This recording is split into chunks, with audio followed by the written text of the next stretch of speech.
Hello everyone, কেমন আছেন সবাই? তো আমি ঢাকায় যাচ্ছি, আপনাদের আগের ভিডিওতে বলেছি। তো দেখুন পদ্মা সেতুতে চলে আসছি। পদ্মা ভিউটা কত সুন্দর লাগছে দেখতে। তো এই তো ঢাকায় পৌঁছে গেছি। ঢাকায় পৌঁছে জ্যামে পড়ে গেছি, চিরচেনা জ্যাম। তো গাড়ি থেকে নেমে পড়েছি, আমি গোলাপবাগ থেকে মহাখালীর গাড়িতে উঠেছি বলাকায়। তো এই তো যাচ্ছি এখন। এই যে আবার জ্যামে পড়ছি, তারপরও আজকে খুব তাড়াতাড়ি চলে আসছি কারণ হালকা পাতলা জ্যাম ছিল। এই তো চলছে গাড়ি জ্যামের মধ্যে দিয়ে। তো তো ভালোই লাগছিল, অনেক দিন পর ঢাকায় আসলাম। এই তো হাতিরঝিলে আসছে। তো এর আগে কখনো ওইভাবে হাতিরঝিল দেখা হয় নাই, এই ফার্স্ট টাইম।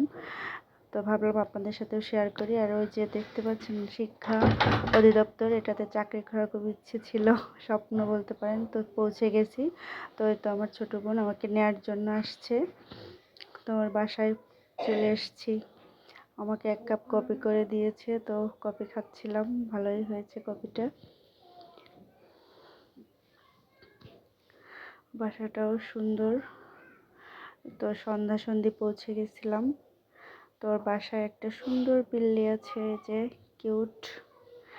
তো ভিডিওটা কেমন লাগলো অবশ্যই জানাবেন। আজকে এ পর্যন্ত, টাটা।